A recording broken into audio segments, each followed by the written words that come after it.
The title is Kamala robbed of 3.5 million votes. I've been getting tagged on social media today, people tagging me with this video and saying like Donald Trump stole the election. But I feel like we need to talk about this because on the one hand, the way this is worded with a little bit of the conspiracy theory, like she was robbed of 3 million votes. That reeks of like election manipulation and shit. And I want to be wary of becoming conspiracy theorist breeders on the Democratic Party. Okay. Like I don't want us as Democrats to start like trafficking in conspiracy theories, because I believe that makes people vulnerable to right-wing manipulation. Now, the larger issue of voter suppression is something we do have to look at, and we're going to have to really look at and fight about over the next couple of years, because we know the Republicans' game. Been on the beat of trying to figure out, hey, what really went down in this last election, right? What really went down? Now, I want to pause here because I know we're getting into this, but one thing we have to acknowledge as Democrats is Donald Trump, if we look at the numbers from 2020 to now, in 2020, Trump got 74 million. Joe Biden got 81 million. All right. In this one, Donald Trump got 77 million. So he went up like 3 mil. Okay, Donald Trump got 5% more votes, just about 5%.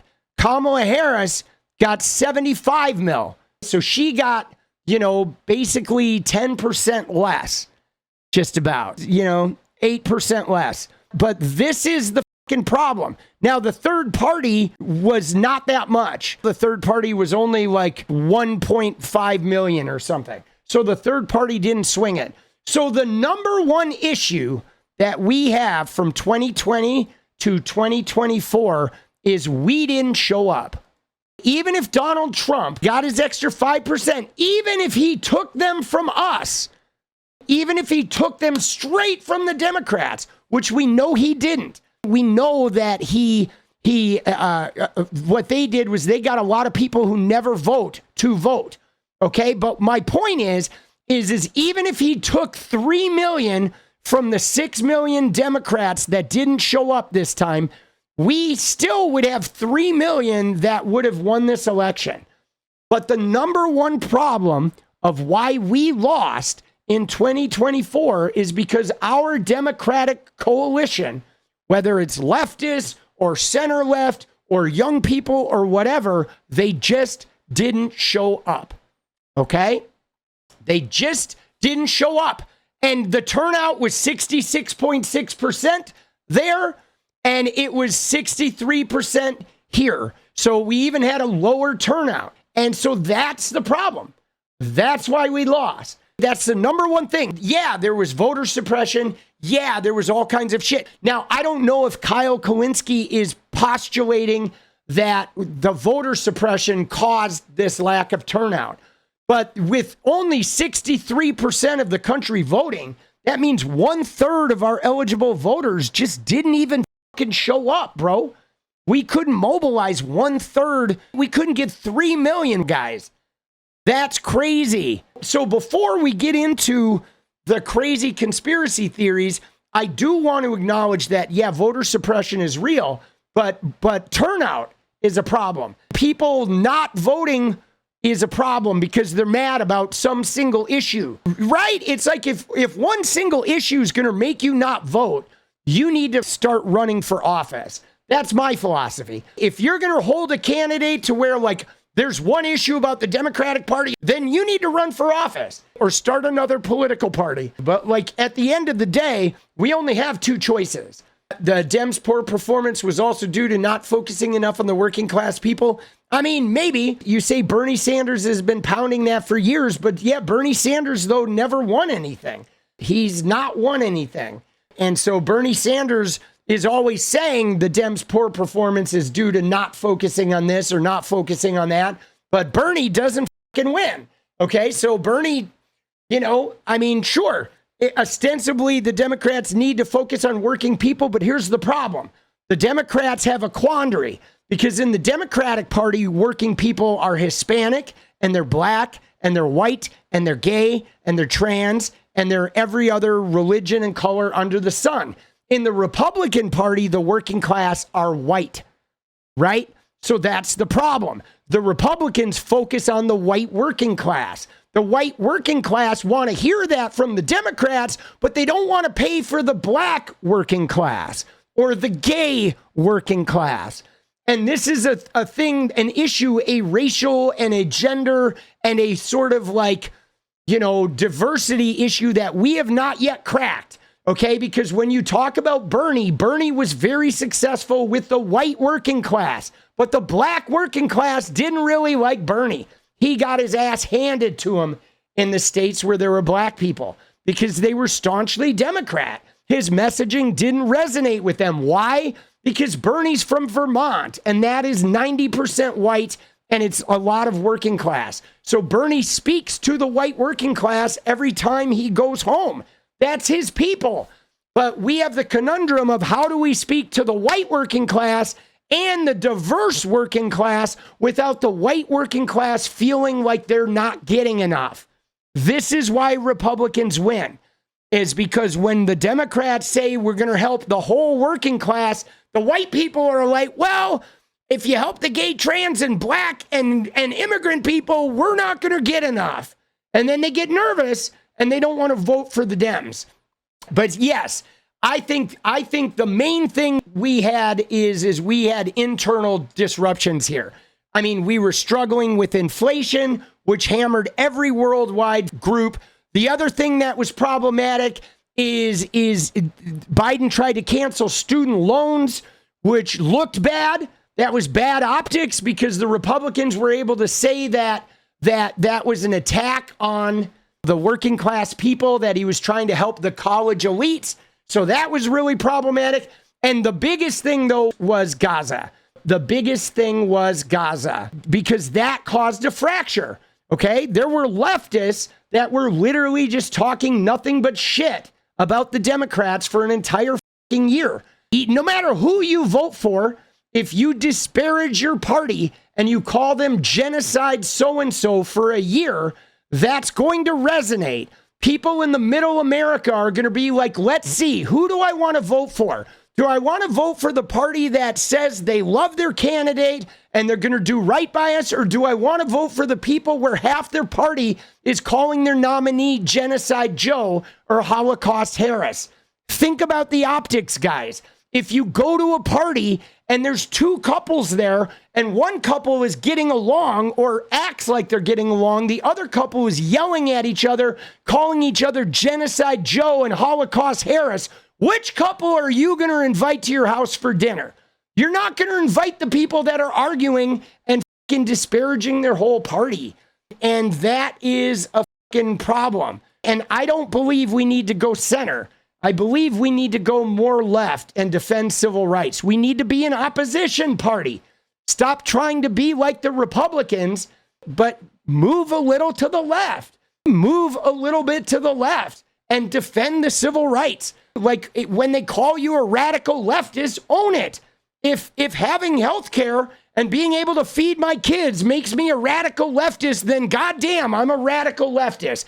Fucking sue me. All right, I'm sorry, I'm not going to give Elon Musk another tax cut. Right? Fuck you. And quit harassing gay people. All right? You know what I mean? Like, that's it.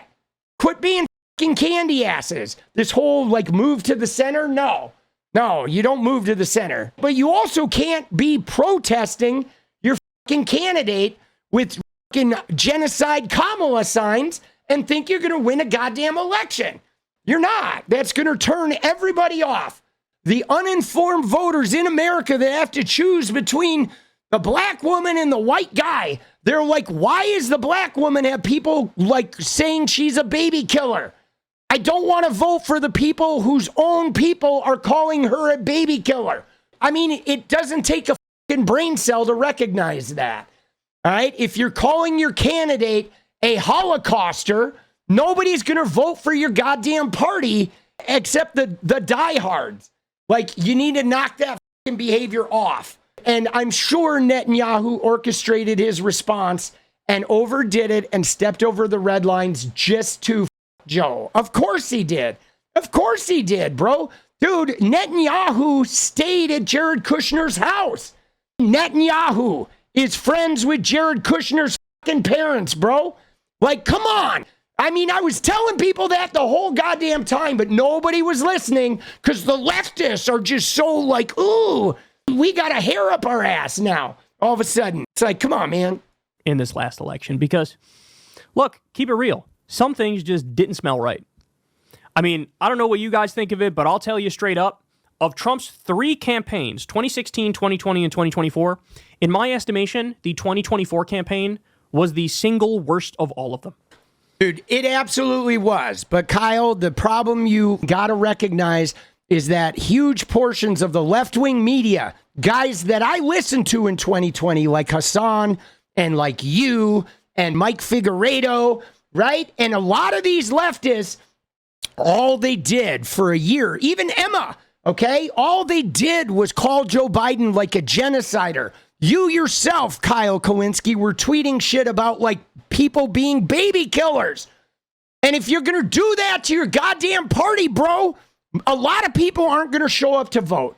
And especially people that consider themselves independent in the middle America, they're not going to vote for the party that are calling each other baby killers. Like, goddamn, bro, wake the fuck up. I'm serious. I don't dislike Kyle Kulinski. I like him. He's got some really good shit about him. But he was goddamn irresponsible during this election. Okay? On Twitter, just venting. All this nasty shit. And then when they lose, he's like, oh, it's really fishy. It's like, no, it's not, bro. All you did was stir negativity. And it's not even like it directly influences people. It's just when all you do is trash your own fucking set, it creates an energy. It creates a negative energy.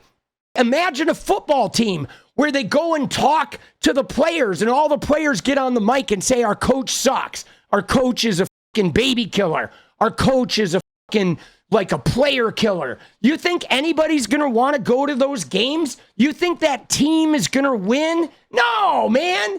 No, they're not. But these guys were making a whole bunch of money, stirring the pot, making those videos. And it's like, God damn it, Kyle. I love that you're progressive and you're fighting for the party, but you goddamn got to shut the fuck up sometimes. You really do, man. You can't run around calling your own party baby killers and then cry when the election like is a loss. Because at the end of the day, you're rich enough to survive Trump. You're going to get the tax cuts. So you need to be more responsible as a leftist. And I'm calling him out a little bit because this has got to stop. We got to come together. All right. This shit has an effect. It's not a one-to-one relationship, but it has an effect. People in the middle that are ignorant, they don't want to vote for the party that's protesting their own fucking candidate.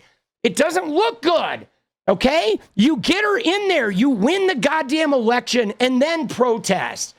Like, you know, but they were very irresponsible. And I'm not blaming him because Joe Biden made a bunch of mistakes. But for him to make a video here and be like, oh, I found the real reason we lost this suspicious election.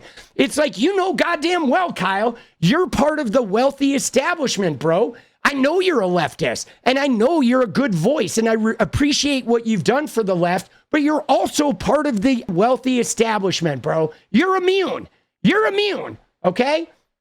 And like you were fucking irresponsible during this election. And all I'm asking is that you wake the fuck up and don't do this shit again. Don't do this shit again. You know what I mean? Don't just hammer on one issue. And if you want to talk to me about it, I'll talk to you about it. I don't hate you. I fucking love you, dude. I've been watching you for a while. And I mean, dude, when I have short hair spiked up, we even got similar hair. I mean, we don't now. And I definitely got a higher hairline. But you know what I'm saying? It's like, I don't dislike the guy, but like, we got to be more fucking responsible on the left wing. We cannot be just hammering and trashing our own fucking party during an election year. We got to come together. But all right, so we fucked that one up. Let's not fuck up in 2024 because you might not get your candidate, Kyle. Okay? I know you want Jon Stewart. I know you like Ro Khanna, but you may end up with Gavin Newsom. And love him or hate him, he's a ruthless motherfucker who hates Republicans. If he ends up being the nominee, we got to get behind him. We can't pull this anti-Gavin, 𝗙𝗪𝗓 wanting to cash a poly market check kind of bullshit. We got to get in there, right? Whoever it is, don't care, because at the end of the day, Kyle, you and me both know that what's really important is we need 270 progressive people in the Congress. Okay? So there. I love you, but can knock this shit off. All right? That's my thing. All right? And again, though, I'm saying this out of love because I like Kyle. Okay? I do. I don't hate him. I'm not mad at him, but I am going to call that shit out because we do need to learn to stick together, and we can't just make our entire media world about trashing the hell out of our political, apparatus. And I know they're corporate, and I know it's problematic, and I know the system is not optimal, but you do need to win the election if you're going to have any chance at progressive reform. You're never going to get it losing. We're going to end up having to hump a Bible to be able to shop at the goddamn store. And I don't want to do that. I mean, we're talking about he mimicked fellatio on a microphone on stage a couple days before. He did. And the young white men that Charlie Kirk was mobilizing in those fraternity houses, in those college campuses, the TPUSA, they went after young white men. They went after guys who were fans of Aiden Ross, guys who were fans of Andrew Tate, guys who were fans of Dana White in the UFC, young white men who never vote in America, and they mobilized him. They got him to like Trump being a dick. They liked him filleting the microphone because they thought he was giving a finger to the system. Like, come on, man, get with the program, bro. Like, yeah, normal people looked at that and were like, holy fucking shit. But white guys who beat off to Sneeko videos watched that and were like, holy shit, I'm going to vote this year. Like, come on. Before the election, you remember that? He lied about, they're eating the cats, they're eating the dogs, they're eating the pets. See, that's just it. Like, it is the reality TV shit. And this is kind of making me realize that I feel like some of our media people on the left, like, they don't get it. They don't get what just happened. And it's not even the Dem establishment. It's like people that I love and respect. You know what I'm saying? People like Kyle, who I think is like a really important voice in this world, but it's like he doesn't get it. He doesn't get it why the filleting the microphone and those viral clips of the pets were appealing to those red-pilled people. It's like you got the UFC and Logan Paul and Aiden Ross, the influencer male set, and those social media people working with Donald Trump to try to radicalize young white men who have a lot of political power in America, a huge amount. And normally they don't vote because they're so insulated from the effect of anything. They're usually just at the frat parties getting drunk and trying to get laid. But they're mobilizing them now. They're using that social media network to try and radicalize young white men. They have zeroed in on the target. Okay, they have young men in general, but specifically young white ones. But they're going after men. They're using misogyny. They're using anti-LGBTQ stuff, like the trans videos in the football games and shit. But the influencer culture has banded around this. And for what? They're going to get political power now. Okay, Aiden Ross might end up in the fucking media seat in the White House, dude. And then he'll put that online and he'll make a fucking killing, bro. While also selling to young white men, hey guys, guess what?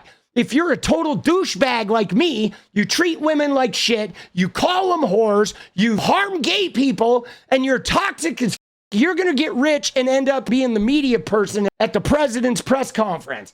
And like, goddamn, bro, that's going to radicalize a lot of 8-year-old boys who feel like, do I go to college or do I go do like what Aiden Ross does? Guess what? They're not going to choose college. They're going to try and be douchebags to be Aiden Ross so they can be rich and just do nasty shit all the time. And we do have to fix that, okay? We do have to fix that I believe is like, I don't have the fix for that yet. I believe it's about civil rights. I believe it comes to defending civil rights, and maybe it comes with people like me messaging this shit. Here we have a story, a real investigative journalist giving you some real information about over 3.5 million votes that Kamala got that they threw out. Nobody's even talking about it. Yeah, but what about the 2.5 million more voters other than them that could have shown up? Where'd the other Joe Biden voters? Where were they, Kyle? That's really what hit us. CNN. It's not going to make it to MSNBC. It's not going to make it to any Democratic politicians. Nobody in the media is going to talk about it, even in new media where we're supposed to tell you the truth, right? Yeah, but I feel like, dude, this is Kyle trying to like, here, let me give you a reason why she really lost that doesn't have anything to do with my behavior. We see you, Kyle. All right? I love it. It's a good story, right? It's not a bad story, but bro, come on. We're going to have to come up with better than that, all right? I'm sorry. You know, all right, moving on. What is up, guys? Thank you so much for watching. You like the video, you want to support independent resistance media, you know what to do. Drop that sub, hit the like button, and please share it. And we do love our members, so if you want to become a member, it's another really great way to support. Thanks again for everything, guys. I'll see you next time. Let's go.